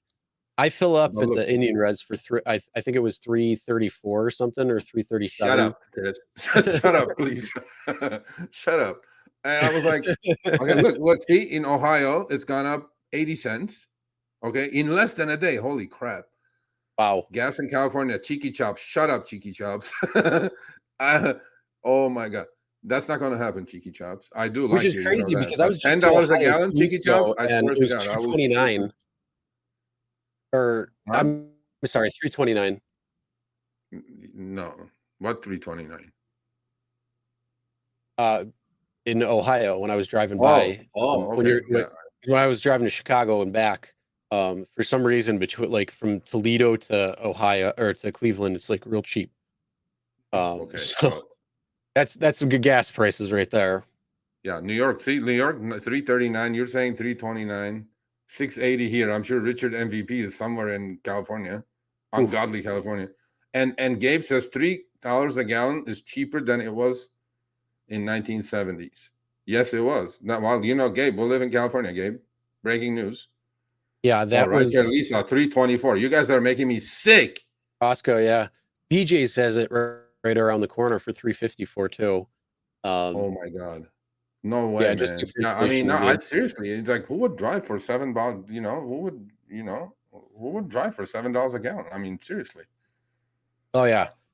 But either way, this is something, huge thing to always pay attention to, because this is one of the biggest expenses as a driver, whether it's rideshare, whether it's food delivery. Your car's on, you're using gas, unless you drive an EV. So all my petroleum loving friends here who are driving their gas powered vehicles, just make sure, again, you're using apps like Upside, you're using apps like Gas Buddy. You're being smart. Look at the area around you, look at the closest stations, but the cheapest ones. Make sure you're implementing certain strategies to get that you're getting the right price. And if you haven't downloaded the Upside app, quick shout out, enter Ride 35, you can get up to 65 cents off a gallon. So definitely download that if you haven't already. So where was the comment? It says, I park my car at $6.50 a gallon. Well, I guess you're parking your car because we're here. And I don't know, man. I'm kind of conflicted, actually, because all the Formica may stop driving. It may be surging. It may be surging. But if surge goes up, Sergio's driving. 100%. If it's bleeding, I'm out there. That's it. I don't care about $6.50 gas. If I'm gonna make an extra 10, 12, 15 bucks per trip, I'm like, $19. It's cheap. I don't care. Yeah. What's up, your dad? How you doing? Hey, Tony, gas is going up, but it's very strange because it seems like it's in certain areas. Let's be real, gas will probably shoot up in the next October 4th, probably sometime next month, depending on how things turn out. I'm not going to go beyond that, but let's be real. So we'll see. Gabe says, slow the F down. I see all these hammerheads driving like it's he's a rider, he's got his gift of gab. It's the first lap of F1 race. Yeah, the Gabe, they all take off like like a bat out of hell, bro. I don't know. Oh, I like Hey, that one. Yeah, hey. Sergio. That's me. I am Kevin Silva. Oh, Sunshine Man is here. Jeff, $2.99. Jeff, that's an insult, Jeff. That's an Whew. insult. Well, Two ninety nine. that's one thing What I'm looking the forward F to is going when I on, move man? to South You know, I Carolina. I gotta move, man. I gotta move. This is bullshit. Yeah. I was like, That's one thing I'm really looking forward to when it comes to my move down to South Carolina is why? You're not going to gas save on prices are gas. I way mean, you're cheaper. paying $3.29 anyway. What's the big deal? Yeah, but it's cheaper. Enjoying it. Yeah, It's Sunshine Man. $0.06 No cheaper. wonder you like a Formica, you accept everything. You don't think about gas. Yeah, Okay, that I'm not going to say it. Jeff I mean, is hanging on you for still his want to session. minimize Hold the on. cost of gas, but Jeff is hanging around for his session, but we got 2 more sessions, Jeff. Be patient. I'm going to put all you right. at last. I'm making you famous as of today, Jeff. Hold on. Well, we'll go to the next one. Next one is funny as fuck. Okay, next one is funnier than shit. Okay, people, if for some of you who've been to Naples and on Florence, Italy, you know, these are the back streets of Italy. This is current times. This is not like from 1800s or 1700s. Look, man, there are little mom and pop stores on the bottom of these beautiful, beautiful buildings, and a grandma, grandpa, or whoever you are. You just lower your basket. The guy puts your shit in it. You have your order on it. This is the original delivery system. This is not Uber Eats. This is how it used to be, and it still is today. Okay? This is how we do it. There's no breakdowns here. There's no misunderstanding. The damn thing is written on top. The guy puts the shit in the basket, gives a tug, boom, you get your shit. Okay? Unlike, unlike you have this. This is no joke. This was major news. This is in Australia. This effing where's drone. our Australia friend who was in the show earlier? He's still here. Are you still here Did you hear down about under? this? This effing. Do you see this effing drone on the left? It's not Photoshop. That effing thing hit the freaking power lines, man. It gave blackouts to some 2,000 people because some asswipe could not wait to get their goddamn delivery fast enough. And you see that little basket under the thing, you know, right before it hits the power lines? Guess what? These drones, by the way, they hover, they lower that basket just like that poor old man was doing in Italy, and then they pull it back up. Well, guess what? With all this technology, this effing thing goes and hits the power line, and you know, a lot of people run out of power because some jackass could not wait to get their delivery fast enough. Yeah, So it's called a big short in the just system. because I'm telling you, bro, I laughed my ass off to this thing, man. So God, you can put a tip for in it those who are sometime, man. listening, what ended up happening in Brisbane, Australia, a drone landed on the power lines and actually shut down the power to thousands of people for about 3 hours. Freaking real. You know what I mean? What happened to the drone? And then it says the drone wasn't flown. Like, look at this one. This continues the article. It goes, the drone wasn't flown by children. Yeah, it was flown by some AI genius freaking software. It still hit the freaking power line. Which is a subsidiary of Google's Alphabet company. Fucking Google. Yeah. Okay. Anyway, so it goes, Wings drones operate both fixed-wing aircraft, hovering copters, and that little basket drops. You go get your shit, and then it lifts it back up for the next delivery, just like the picture that we showed you in Italy or in small towns all over Europe. Right here. There you go. What's the difference between that drone? At least, well, this you have the human touch, so you see the little notes there. Yeah. That the other one, the drone, is just a drone. Yeah.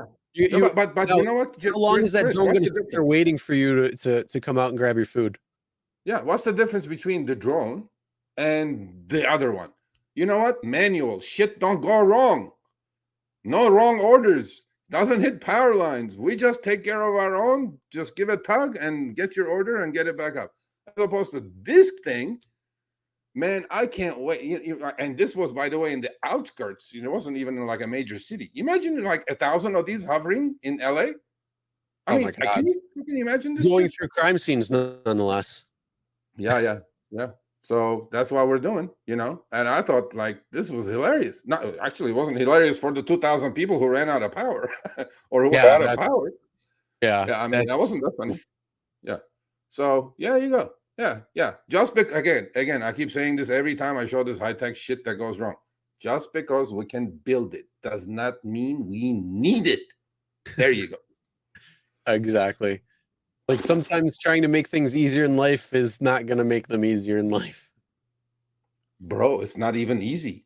What if it's windy and then that basket is like all shaky and all I mean, who cares, bro? Just go to the store and get your shit, man. Mm-hmm. That was a good one. Taz Yeah. Makan says, "Chow eat." I like that one. Well, Sergio, here's my question to you. Yeah. Drones are going to replace food delivery soon, and No, they're not. self-driving cars are going to replace Yeah. drivers soon. Wonderful. So, how can you make $300,000 if you'd like? You can make money with different side hustles, Chris. Different Exactly. So, as we've discussed over the last couple of weeks, we want to highlight different side hustles that are coming on board or have been around for quite a while, like this one, which we're about to show you. So again, we just want to highlight different side hustles. So if it's something that speaks of interest to you, something you want to try, if you're getting tired of what's going on in the world or something, you want to try something else. Hey, this is one of the segments we want to do. So we definitely do. Is pretty interesting here. Every week we're going to present you guys with a different. We're not recommending this. We're just saying that there is an alternative to driving food around or people around, period. That's it. Here's a 31-year-old gentleman, 300. He started a vending machine business. He started with one, then went to two, then went to three, and now he's got a bunch of them, bringing in $300,000 in revenue. Again, all these articles, by the way, put in like making 300,000. No, it was 300,000 revenue. But as you guys know, the margins on these things are super high. So I'm sure he's pulling down six figures, okay? And he's only 31 years old, and he's expanding his empire of vending machines. And we thought we'd bring you this idea. Last week, we brought you an idea from a lady who's buying from thrift stores and sales and selling on Etsy and eBay and Poshmark, all these other websites. She created a $750,000 business for herself. This is another choice for you guys. And I actually was going to just give you that one screenshot, but then the article was really well done. It has the 1, 2, 3, the steps of going through it. And, this gentleman is doing fantastically well. And if you look at the second screenshot on the right, all you need is $4,500 to get started. Well, that's a lot less than a goddamn car, which you're going to depreciate. And guess what? That machine is not going to depreciate. It probably will, but not as fast as your car because you're putting thousands of miles on it every month, right? So the guy says, I had saved up to $10,000 from my 9-to-5 job. Wonderful. My startup cost was around $4,000. Due to inflation, like we all experience, things are much more expensive today. So I recommend saving between $4,500 to $5,000 per machine. Machines can run anywhere from $1,000 to $10,000. And he started a wonderful little business. He attached credit cards to it. He even researched it and put it in his article. It says credit cards readers are optional, not necessary, but it increases sales by 25%, which is massive. Mm-hmm. Wonderful business for a 31-year-old gentleman, entrepreneur. Congratulations, sir. And this is something very doable. Okay, this is really doable. So, if you're doing rideshare as a main source of income now, here's another side hustle for you. This may be your plan B. Okay, and on this article, it gives all the makers, Crane, AMS, Dixie, Narco, automatic products for the machines, what type of machines, where to place them. He gives all the details. Okay. And here's the number 3 of his playbook. He goes, never buy a machine until you have a place to put it. It kind of makes common sense, right? It's common sense business. The hours of operation of the establishment. So you have to put some, elbow grease into this. Obviously, machines will break and, things will go wrong. You have to maintain it. You have to restock it. But it's a business that this gentleman is doing, and He's very happy about having a $300,000 business, and I'm sure in 2 years or 5 years he will have $1 million business with vending machines. So there's another side hustle for you guys. Yep. Unlike my cuddling business. There you go. I still have, I went on there the other day. Not going to do it. I'm not going to do it now. No, I'm not. Now I got gun shy now. I'm not going to do it now. I just can't do it. I'm not going to do it. No, I'm not going to do it. Oh, man. Well, yep. So that is a different side hustle. Again, we're going to highlight different side hustles. We're going to try to every week, just different things out there. Because again, inspiration can come in different ways. So yeah, this one is vending machines. And vending machines come in all different shapes and sizes. It could be, Pepsi products or Coke products. It could be candy bars. It could be a whole host of different things when it comes to what it is. So it's just be inspired about what you got, and if this speaks to you, cool. If it doesn't, hey, no worries. At least maybe it'll give you some ideas for something else. Yeah, it's not a recommendation. It's an inspirational thing, right? I mean, there are many different ways to make money in this world, and this is just one way. And we're going to bring you a little segment every week outside rideshare, because rideshare and food delivery becomes a little boring at some point. You know what I'm saying? It's not a sexy subject to talk about anyway. So there was a question. IQ Boy says Trip Radar is just BS. And Tony says, Lamont says, what is Trip Radar? I'm like, holy crap, where have you been, man? Okay, Tony, go to the rideshareguy.com website, the blog. I have an article in there, search Trip Radar. It will explain to you everything that you need to know. But if you're on, since you're on our YouTube channel, and hopefully subscribed and hit the like button, look at do a search in our YouTube page with Trip Radar. It will give you a couple of videos that we've done about it, right? So Trip Radar is something that's irritating as heck. It shows up on your screen, and it's whack-a-mole, and it's all the good stuff. So, yeah. Right? Okay. So Jeff, are you here, Jeff? Jeff, are you here? I hope you're here.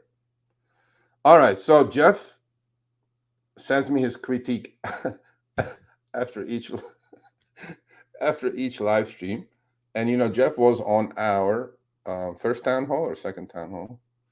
Okay, I think it was the second, just small market, medium, small. Yeah. Okay, so Jeff's a great rider, but besides that, he's great driver, good family man, makes his money, and doesn't complain much about it. So today, well, I think it was yesterday, he sent me a list of his 10 funniest quotes, because he takes down notes and stories of his best stories, and hopefully he'll publish a book one day.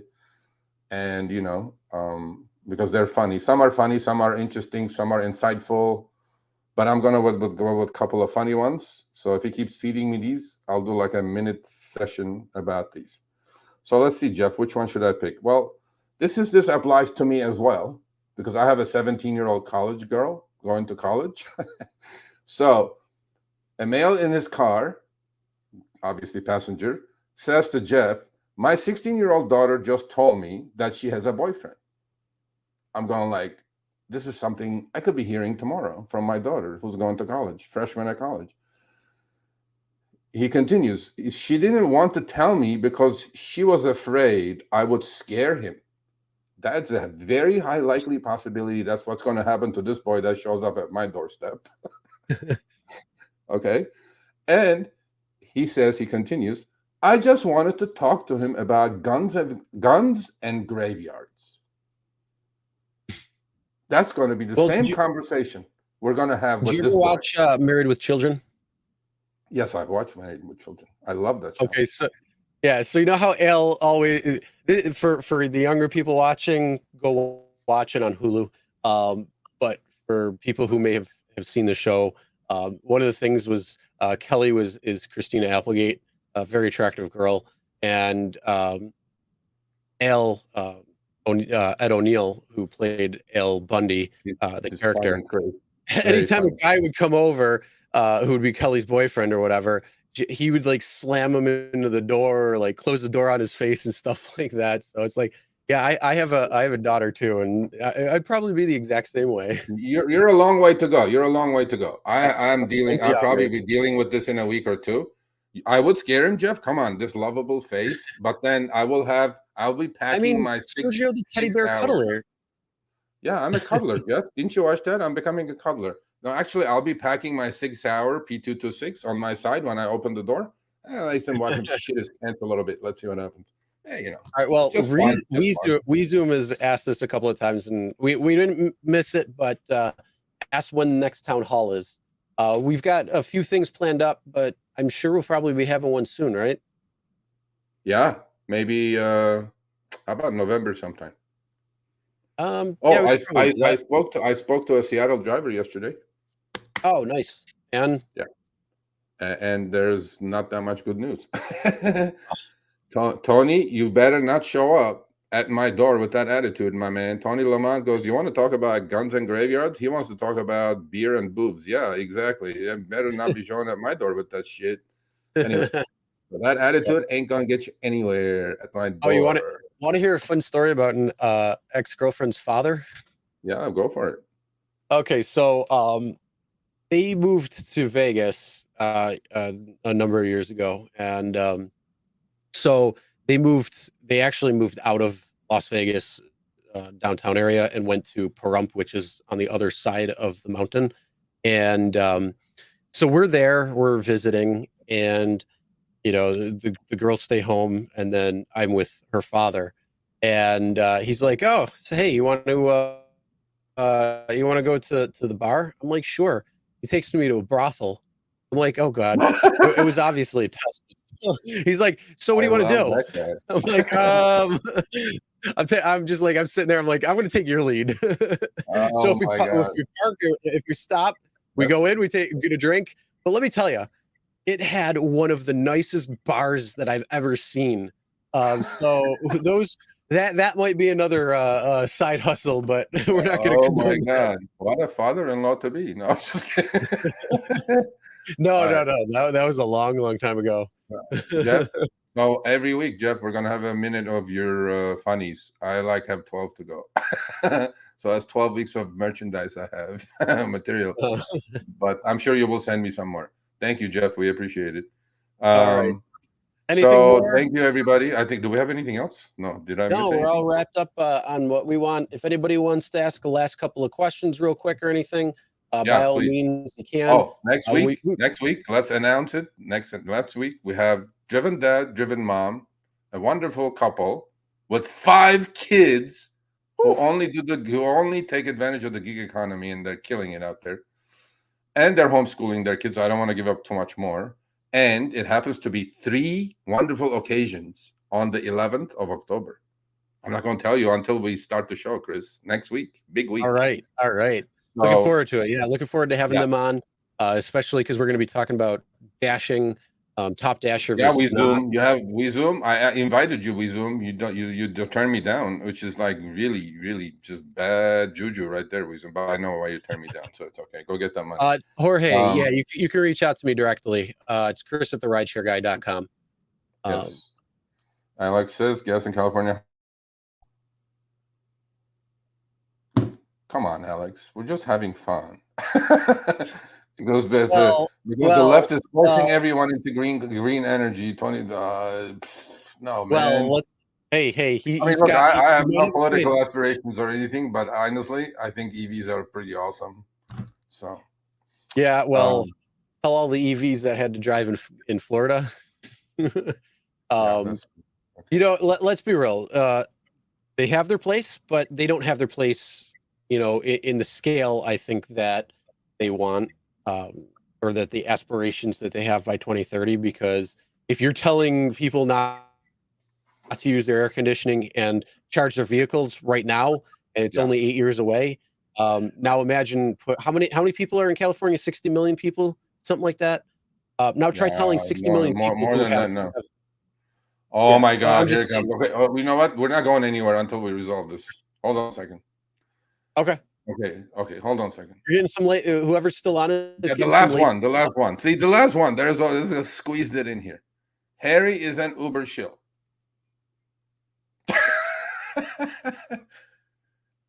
Do you see Harry here, Aaron? Do you see Harry here? No. Do I look like Harry? No. Okay, listen. Harry does what he does. I do what I do. Chris does what he does. We are drivers advocates first and foremost. We're here to educate and inform and put some good content out there that's actually, I think, lacking on YouTube land when it comes to the gig economy. Okay. Harry, when you say a shill, I think that word is like really, really insulting. How about Harry is a good businessman who has to do what he has to do to make some money, just like you are in your car. Okay. I am not defending Harry. We two are cool. I know we're cool. But Harry, honestly, I can assure you, I've known Harry for 5 years. My initial impression with Harry, that's how I got on the blog, by the way, Aaron. I called him what you just called him many times. I called him, you're an Uber chill, you're a loser, blah, blah, blah, blah, blah, blah. And then he got rid of me. He said, I'm going to get rid of you or you can come right for me. I go like, okay, I'll come right for you. But listen, Harry, we do these interviews with these CEOs because we have interdependent relationships. And unlike a lot of people think, and I'm going to end it here, Rideshare Guy, YouTube channel, or the other channel, or the podcast does not get their revenue, major revenue, from referring drivers. I know why people call Harry an Uber shill, because he doesn't ask the pertinent questions to these CEOs when he gets his chance.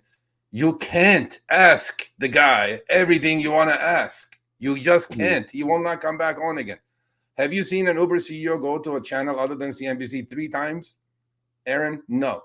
So you have a relationship that you have to keep together. At the same time, you have to run a business. At the same time, you have to make some money. So, initially, yes, Harry was getting most of his revenue from referring drivers, just like a lot of drivers were doing it, just like a lot of other YouTubers, which all have gone away, and Harry's still here. But Harry, to his credit, has diversified.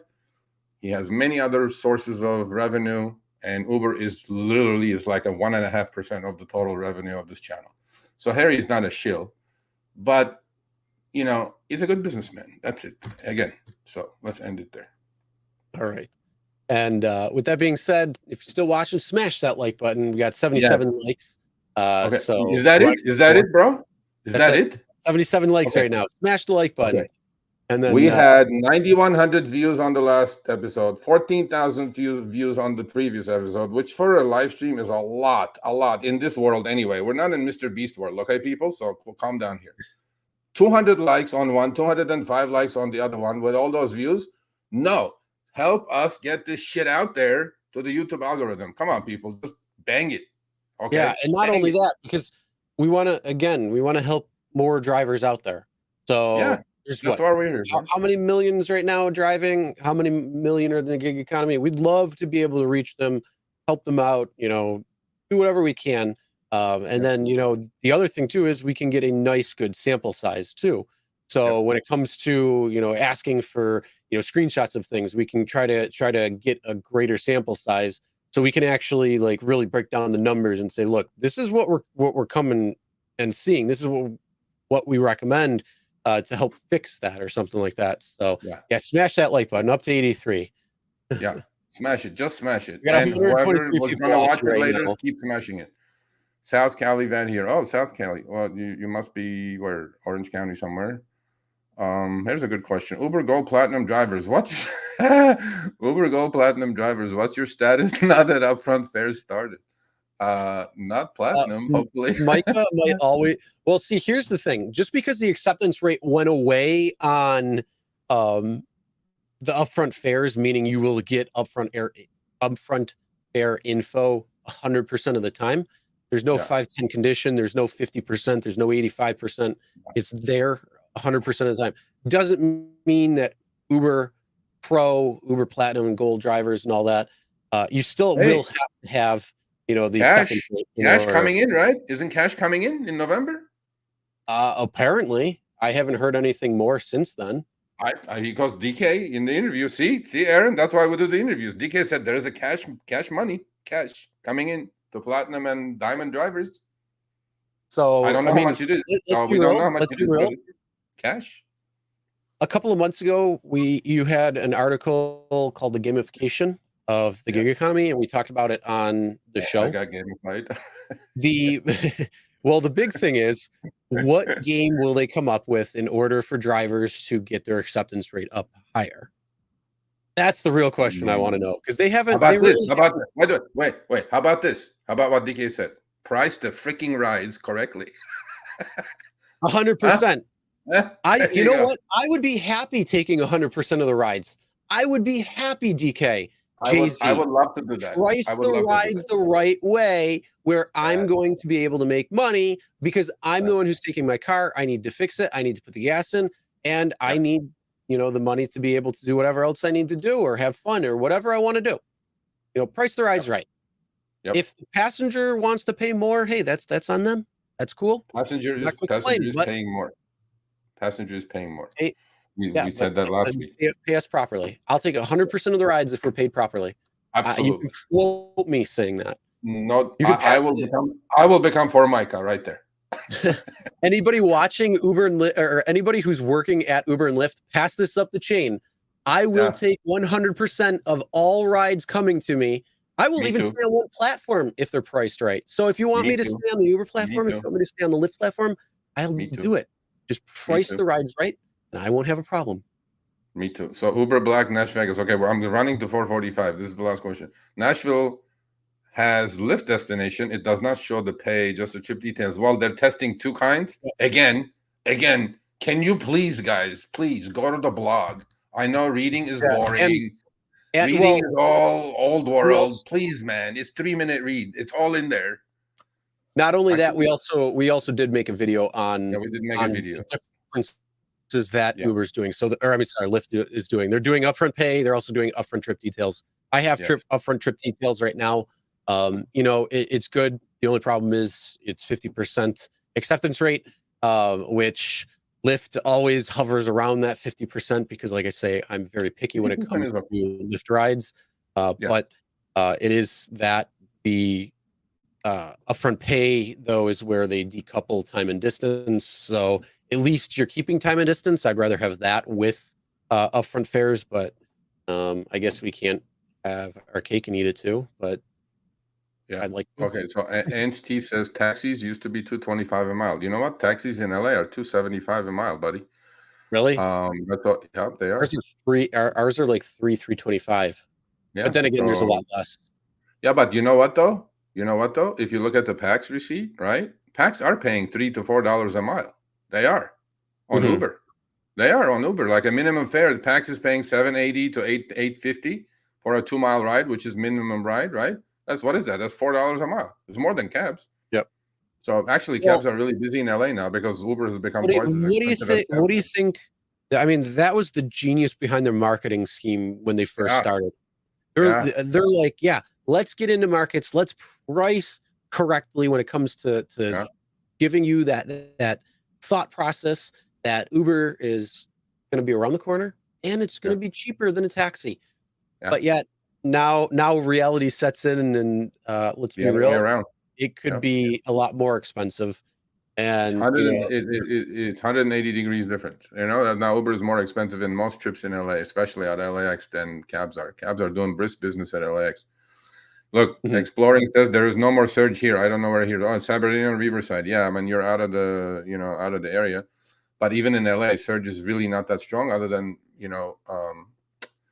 morning rush hour, afternoon rush hour, weekends, because there are too many people driving. The economy shit. Look at our gas prices. We're paying $7 a gallon. I'm putting my paycheck into my tank, and now I have to make some extra cash to pay my bills. So that's why I'm out there driving, to make a couple $100 extra a week. And you have too many drivers, oversaturation. So, but hopefully all these things will settle down, and some Formica will stop driving when gas goes through the roof again, which it is now. I'm like, hey, yes, we announced that Driven Dad already. And we said there's 3 very important things happening next Tuesday, not weekend. And Driven Dad, Driven Mom are going to join us, and we'll have some fun and discuss their findings about Top Dasher, because I do deliveries too now. And, I trust his numbers, and they're a wonderful couple raising 5 wonderful kids. And and they are depending on the gig economy to hold their shit together. That's it. So, all right, people, we enjoyed it. You close it up, Chris. All right. Yes. Thanks for watching. Again, for those who maybe came in late or something, we'll have timestamps in either, I don't know, maybe later or definitely tomorrow, basically of when each topic came up. Again, audio podcast is available on all podcasting platforms. If you want to listen to the show, we are live Tuesdays, 6 p.m. Eastern, 3 p.m. Pacific. And yeah, other than that, stay tuned. Make sure you're subscribed. Ring the bell for all notifications as well. Smash the like button. The other thing too, if you want, comment, share your thoughts if you're watching this on the wrap up beyond. So, you can also take part in the conversation, even if it's not live. And then the other thing, stay tuned for some of the content that's coming out. Again, if you're not subscribed yet, make sure you do, because there's some things that are coming out over the next week that we'll probably have a little bit talking on the show next week as well too. That's coming out very soon. So make sure you guys are watching for that. And that's going to be our normal content too. So with that being said, have a great rest of your day, everybody. Go make that money. Yes, sir. Go get it.